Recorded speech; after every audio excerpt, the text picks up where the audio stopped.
Seja bem-vindo ao capítulo 22 da série Provérbios. Se prepara aí que vai vir coisa boa para edificar sua vida, tá? Mais vale um bom nome do que muitas riquezas. Ser estimado é melhor do que a prata e o ouro. Vamos trabalhar um pouco em cima desse aqui. Mais vale um bom nome do que muitas riquezas. Com um bom nome se abre muitas portas. O que é ter um bom nome? Salomão vai dizer também em Eclesiastes a boa fama. O bom nome, a boa fama é você ser uma pessoa que tem palavra, é íntegra, é honesta. Então, o ter bom nome é como se você começasse zerado e aí você vai escrever a história. Então, como você está escrevendo a história, vai mostrar se você tem um bom nome ou não. Eu vou te dar um exemplo que eu vivi. Eu comprei uma égua quarto de milha e esse animal ele é de raça, ele é caro. E eu paguei. Como aqui na região ele é desvalorizado, a região valoriza mais o manga larga. Então, assim, pro tanto que ele vale, eu paguei mais barato. Vou te falar os preços. Ele vale 20 mil, eu paguei nele 11 mil. E aí, o animal ele gera muito gasto. Então, por mês de ração, de baia, essas coisas, você gasta um dinheiro bom. Às vezes uns 800 reais. Então, eu paguei o cara.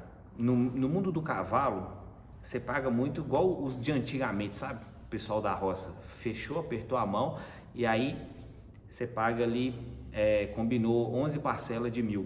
Pum. Todos os dias, uns 5 dias antes do combinado da data, o dinheiro eu já tinha pagado, o cara nunca precisou me cobrar. E aí a minha esposa brincou comigo assim, eu falei para você não comprar essa égua, porque acabou que eu não usei ela muito. Ela realmente, ela foi um gasto.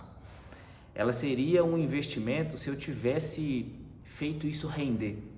Se eu tivesse usado para dar treinamento, porque ela é treinada, se eu tivesse usado para entrar em competição, até mesmo se eu tivesse usado para o meu lazer mais, porque eu deixei largada muitas vezes. Teve situação depois que eu desencantei quando meu cachorro morreu, e aí eu fiquei desencantado de mexer com o animal, com criação, e fiquei 3 meses sem ir lá, porque eu estava tentando vender ela já e não conseguia vender ela. Mas aí eu falei com ela assim, mas tem uma coisa importante de o que eu vivi com essa égua. Primeiro, a amizade que eu fiz com várias pessoas do meio do cavalo. As experiências e os códigos que eu peguei do cavalo. Eu peguei muita coisa do cavalo. O cavalo tem muita coisa para te ensinar. A gente viu outro dia, o cavalo é o símbolo da vitória da guerra. Então eu peguei tanto drive com o cavalo. Embora eu cresci com o cavalo, em roça, mas eu não tinha as ferramentas que eu tenho hoje, a percepção que eu tenho hoje. Mas falei com você, mas vou te falar uma coisa que é importante. Quando as pessoas forem falar de mim por aí, no meio do cavalo, todo mundo vai falar assim, você pode vender fiado para Rafael que ele paga.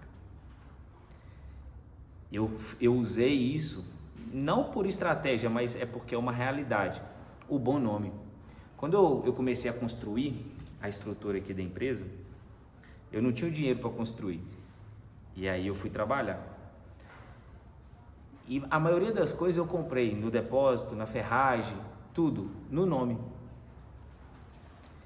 Então tem gente que tem dinheiro, mas não tem um bom nome. Se um dia ele precisar do nome dele, ele não vai conseguir. E aí você tem uma lição boa que dá para você pegar aqui com o nome, é o seguinte. Você já viu na Bíblia que Jesus fala assim, tudo que você for pedir, peça em meu nome?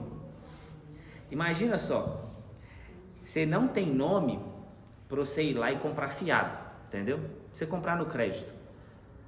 Quando o cara tem ficha no lugar, antigamente usava, hoje você tem cartão, tem Pix, tem dinheiro, tem um monte de coisa, mas antes você falava assim aqui, anota aí no nome do meu pai, anota aí no nome do meu tio, você ia para buscar, então assim, você usava o nome. Então, aqui é a Bíblia de antigamente, então você usava o nome. Jesus, ele fala para pedir no nome dele, tudo que você for pedir para Deus, pede no nome de Jesus, já viu isso, né? As pessoas quando terminam a oração falam assim, te falo assim, meu Deus, em nome de Jesus. E por que é em nome de Jesus? É porque, pelo fato da gente ser pecador, a gente não tem moral para ir lá e pedir para Deus. a gente está devendo demais. O salário do pecado, né, a morte, e a gente está devendo muito por causa do pecado, porque a gente tem muito pecado na nossa conta. Então a gente não consegue ir lá e comprar. Aí você quer pedir a Deus uma bênção, só que você está devendo um monte de coisa que você amaldiçoou um tanto de gente e a sua própria vida. Aí você fala, pô, como é que eu peço uma bênção aqui? Não, você não tem nome para isso. Tá, mas e no nome de Jesus? Jesus tem nome, no dele você pode pedir. Por isso que Jesus fala, você está comigo? Você está fechado comigo? Então usa o meu nome. Aí na sua oração você fala em nome de Jesus. Se você não sabia disso, agora você sabe. Se você achou massa, você pode colocar um boom assim, um bum, para a luz que entrou na cabeça. Então se você tem receio de pedir para Deus, Deus já sabe o lixo que você e eu, mas Jesus não. Deus relaciona com a gente através de Jesus. Por isso que ele é o mediador, ele que faz a mediação, sabe? Imagina só, você quer conhecer uma menina massa para danar, só que você não tem moral para ir lá nela. Aí tem um cara que tem moral. Aí esse cara faz o meio campo, sabe? Esse cara, ele é o mediador. Aí ele pega, chama, leva você e tal. Aí o negócio dá certo. Então Jesus é esse cara. Ele é o mediador. Ele que faz o meio campo para nós. Ele que liga o negócio. Entendeu? Junto com isso, ser estimado é melhor do que ouro e a prata. O que é ser estimado? É você ser querido. É você ser aceito. É você ser desejado. Quantas pessoas talvez você vai conhecer que a pessoa, por exemplo, ela tem grana, ela tem até status, ela tem uma condição muito boa, só que ela não é querida em determinados lugares. Então, ou seja, nos lugares que não entra por causa de preço, não é só pagar o ingresso, a porta fica fechada. Por isso que ser estimado é bom. Ser estimado é bom, cara. E é legal porque, olha só, eu vou unir com esse aqui, ó. Quem ama a pureza do coração e é habilidoso no falar, terá a amizade do rei. Então, olha só. Deus, ele ama que o nosso coração seja puro. Inclusive, se você for conectar isso com o Sermão do Monte, Jesus fala assim, ó: bem-aventurado aqueles que são puros de coração, porque esses vão ver Deus. Então, ter o coração puro te permite ver Deus, as coisas de Deus, o que é sobrenatural. Então é muito grande isso. Aí qual que é a dica? Limpa o coração. Como que você limpa o coração? A palavra limpa o coração, mas você tem que deixar ela entrar, ué. A palavra é igual um alvejante. Jesus, ele fala assim, ó: se você permanecer na minha palavra, você está limpo. A palavra limpa. Então santifique-se na palavra, se alimente da palavra, deixa ela entrar, deixa ela te limpar, deixa ela ser sua verdade. Olha a pureza de coração. Davi, antes mesmo de ser rei, ele falou assim: Senhor, cria em mim um coração puro, renova dentro de mim um espírito inabalável. Olha o poder do coração puro. O coração puro faz você ter um espírito inabalável. Você fica toda hora abalado, triste, depressivo, qualquer coisa mexe com você. Qual que é o remédio? Limpa o coração, entendeu? É como se o seu coração estivesse tão sujo, tão intoxicado, que a sua imunidade espiritual é muito baixa. Então qualquer vírus, qualquer situação te atinge. Se sua imunidade está boa, seu coração está limpo, você fica inabalável. Você está sempre renovando ele. Como que você renova? De novo, palavra, é o novo. Boa nova é a boa notícia. Então você dá a boa notícia todo dia. Todo dia, o jornal, a notícia nova do jornal, ao jornal aí, a boa nova aí. Tá entendendo? Tá fazendo sentido para você? Tá gostando? Ó, você que me acompanha aí, inclusive vou te perguntar, depois você coloca aqui no comentário. Você tem vontade de aprofundar ainda mais na Bíblia? Se você tivesse a oportunidade, por exemplo, de estudar mais, tivesse um curso que te desse profundidade, você ia curtir? Você ia gostar? Só me fala se você ia gostar ou não. Aí você escreve assim, ó, eu ia curtir fazer um curso bíblico, eu ia curtir aprofundar na palavra, só para saber que é isso. Bom, mas que? Esse aqui é até irônico, né? O rico e o pobre têm algo em comum. Aí você pensa, o que os dois têm em comum, o rico e o pobre? O Senhor fez tanto um e o outro. Os dois são feitos por Deus. O rico e o pobre é feito por Deus. O que vai para o inferno e o que vai para o céu é feito por Deus. O sábio e o tolo é feito por Deus. Tudo é feito por Deus. O prudente vê o mal e se esconde, Mas os ingênuos seguem em frente e sofrem as consequências. Esconder-se geralmente é associado a algo negativo, porque, por exemplo, Adão, ele teve medo e se escondeu lá no Éden por causa do pecado. Aqui é diferente. Aqui está mostrando a prudência em perceber o mal e se esconder, cara. Sabe? Uma pessoa está te chamando para o mal, fica em off, se esconde. Você está vendo uma situação ruim, que o mal está vindo para o seu lado, se esconde. É diferente de uma situação que você pode fazer algo para evitar o mal, para resolver o mal, para salvar alguém do mal. Outra situação. Mas o prudente, ele não se envolve. Aí quer mostrar que o ingênuo, ele não percebe. O ingênuo não percebe o mal. O ingênuo é aquele cara que tipo assim, eu não sabia. Ué, mas por que não sabia? Eu nem percebi. Ué, mas por que não percebeu? Era para você saber, ué. Era para você perceber. Às vezes lhe falta sabedoria. Ensine a criança no caminho em que deve andar, e ainda quando for velho, não se desviará dele. Isso aqui é forte. Ensina a criança o caminho que deve andar, e mesmo quando você crescer, você não vai desviar dele. Tem muitas pessoas que os filhos se perdem completamente, e aí o argumento dos pais, como o pai foi sincero, verdadeiro e deu o seu melhor, o pai fala assim, mas eu ensinei, eu levei meu filho no caminho bom, no caminho reto, no caminho de Deus, e ele ainda se desviou. Então será que a palavra falhou? Ou será que o pai que não fez realmente certo, por mais que deu o melhor que tinha para dar, não era o suficiente, não era o que o texto está dizendo? Provavelmente a pessoa não conseguiu fazer, acredite nisso, tá? Porque essa palavra aqui, ela é verdadeira. Eu estava conversando com uma amiga, e tem filhos já, é mais velha e tal, e aí várias coisas muito fortes que ela passou no casamento, e eu tô ajudando a curar a alma dela, e tá funcionando, e tá acontecendo um monte de coisa. E aí eu falei com ela assim, olha a receita que o apóstolo Pedro dá para poder resolver essas situações aqui no casamento. Inclusive essa receita tem no livro que eu escrevi sobre relacionamento, o Nu e Sem Vergonha. E aí peguei e mostrei a receita. Aí ela falou assim, mas isso daí eu fiz. Então tipo assim, tá falando que a Bíblia tá mentindo, ou que a Bíblia tá falando que dá certo ou não dá certo. Aí eu falei assim, eu duvido que você fez. Conta pra mim do jeitinho que você fez, que eu vou te falar se você tá fazendo igual a Bíblia ou não. Aí ela foi contar. Para começar, a oração dela era para mudar o marido, não era para mudar ela. Ela orava muito, fazia jejum, não sei o quê, mas o dia a dia dela não tinha nada do que estava falando para fazer, no sentido que você tinha que ter afeto, cuidado, não sei o que lá e tal, as coisas. Não, nem se falava.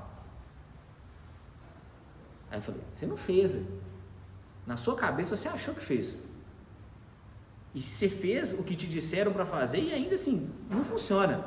Você estava com um problema no pé e te deram uma solução que talvez fosse da mão e mesmo assim muito ruim. Mas o pessoal da igreja na época falou para fazer isso. Pois é, isso que é o problema de você pegar a cultura de homens, da religião, princípios de homens, não princípios de Deus, e se lascar. Se baseia nisso. Deus está falando que funciona. Ensina o seu filho. Olha só, mande embora o zombador, e com ele se irá a discórdia. Cessarão as discussões e a vergonha. Às vezes tem gente que você gosta, mas essa pessoa, ela é zombadora. Ela gosta de fazer sacanagem. Só que isso traz para o ambiente discórdia. Isso traz para o ambiente vergonha. Como que você resolve? Manda embora, cara. E eu fico vendo o tanto de pessoas que fica refém disso. Eu nunca fiquei refém não, mas eu já demorei a mandar o zombador embora por pena, e foi um erro meu. e aprendi com isso. Mas o que é o conselho da sabedoria? Manda o zombador embora, cara, não funciona. E é tentador deixar perto, porque assim, às vezes é engraçado, sabe? Não, mas é gente boa, deixa o ambiente tão alegre. Vai te custar caro. Vai te custar discussões e vergonha. O rico domina o pobre. E o que pede emprestado é servo de quem empresta.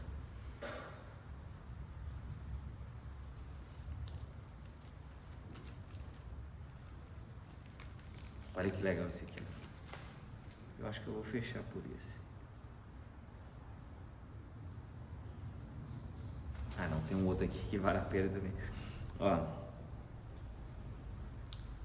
A recompensa da humildade e do temor do Senhor são riquezas, honra e vida. Olha só, hein?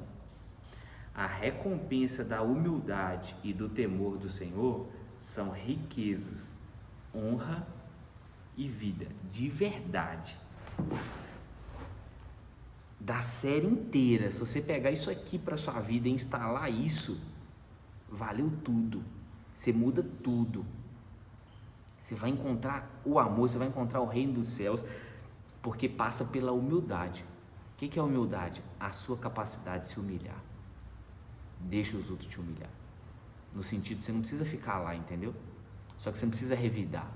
Você não precisa guardar mágoa. O que é deixar a pessoa te humilhar? A pessoa te humilhou, não revida e não guarda isso no seu coração e não fica para baixo. Só segue seu caminho em paz. Isso é a capacidade de se humilhar. Ah, a pessoa me humilhou, mas eu dei de volta. Não, então você não se sentiu humilhado. Você devolveu. Você não pegou a humilhação. O se sentir humilhado é tão forte isso que, primeiro, alguém pode fazer com você e você passar por isso que eu te falei, ó. Você não revida, você não fica se sentindo mal e você perdoa. Isso não fica no seu coração. Anotou isso? E mais, quando você instala a humildade em você, você procura situações para você se humilhar. Você as cria ela. Vou te provar. Jesus, ele foi constrangido a lavar o pé dos apóstolos ou ele se ofereceu para fazer isso? Se ele se ofereceu, você tem que aprender com a atitude dele que a virtude da humildade, ela precisa de uma iniciativa sua. Isso vale um bom, tá? Bom. Então para de ficar se sentindo ofendido. Para de ficar achando que as pessoas como falam com você, não sei o quê. Olha como as pessoas falaram com Jesus. Só que ele não se importava. O meu cachorro me deu uma baita de uma lição. Ele era bom de briga, sabe? Só que ele não entrava nas brigas tudo. Um monte ele evitava. Eu ia pra pracinha para fazer exercício, caminhar com ele, correr com ele. Um tanto de cachorro ficava latindo. E muitas vezes ele não ia pro confronto. E eu me sentia afrontado, desafiado dos cachorros latir para ele, porque eram uns cachorros alguns menor, e falava, que abuso, velho, por que esses cachorros não ficam no seu lugar? E meu cachorro todo posudo continuava andando, nem aí. Isso não atingia ele, os latidos não o machucavam. E aí eu peguei isso para mim, cara. O povo latindo, eu falei, deixa latir, velho, eu não posso deixar isso me atingir. A capacidade de se humilhar é isso. Você suporta e você cria situações. E essas situações vão te dar o quê? Associado ao temor a Deus, que é onde você vai achar o princípio da sabedoria e a graça de Deus, vai te gerar riqueza, vai te gerar honra e vai te gerar vida. E eu tenho situações aqui que eu já peguei dessas coisas aqui muitas vezes. Eu vou te falar o da riqueza. Tem um cara que compra muito na minha mão cortina, que me indicou para muitas pessoas. E eles têm uma empresa de planejado aqui na cidade que antes, além do planejado, tinha móveis chique e tal. E quando eu comecei, eu lembro que ele me humilhou intencionalmente. Ele me testou. Ele falou comigo de um jeito, ele me provocou em alguns assuntos. E eu bem mais novo, 8 anos atrás. E eu fiquei tentado a reagir. Mas eu aceitei, eu ouvi e ainda agradeci ele. Porque por mais que ele estivesse me humilhando, de certa forma era até conselhos. E eu vi o olhar dele para mim, porque eu acho que ele esperava alguma reação. E o fato de eu ter agido desse jeito, na segunda vez que eu voltei para encontrar com ele, eu vi uma diferença. Então, olha como é que Deus te honra, olha como é que Deus te enche de vida e olha como é que isso me gerou riqueza. Tem outras situações. E tem situações também que eu fui arrogante e eu destruí isso tudo.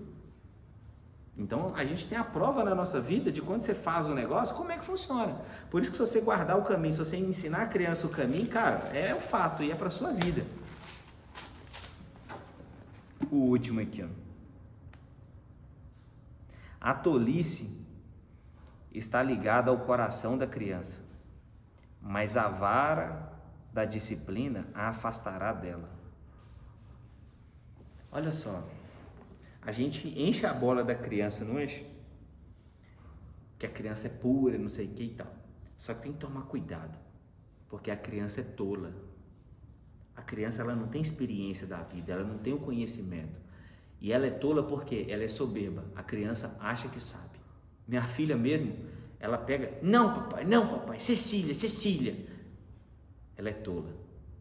Ela não sabe. Ela queimou a mãozinha dela aqui, ó, com a avó dela. Porque primeiro, chorou e botou pressão na avó dela para pôr no colo para mexer na panela. A avó cedeu, não era para ceder.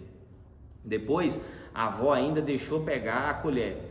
E aí, como ela errou a colherzada, ela bateu na ponta da panela e queimou a mãozinha aqui, ó. É tola. A criança é tola. Por isso que a vara da disciplina vai afastar ela da tolice. Olha como é que ia afastar. A vara, você pode ser na correção mesmo, ou a vara pode ser na disciplina do falar. Se tivesse sido um pouco duro com ela, ou simplesmente firme, de tipo assim, eu não vou ceder, não vou te dar isso, você não vai subir no colo agora, e deixasse ela chorando, isso ia disciplinar ela e isso ia afastar ela da tolice. Só que não, entendeu? Então é necessária a correção, a disciplina, isso é um ato de amor. Jesus, ele fala assim, ó, lá em Apocalipse, eu vos disciplino e corrijo vocês mediante o quanto vos amo. Então, corrigir e disciplinar é um ato de amor. A gente não faz isso com quem a gente não quer que cresça. A gente não faz isso com quem a gente não se importa. Entendeu? Deus te abençoe, faça bom uso. Se fez sentido para você, já sabe, né? Compartilha aí. Até a próxima.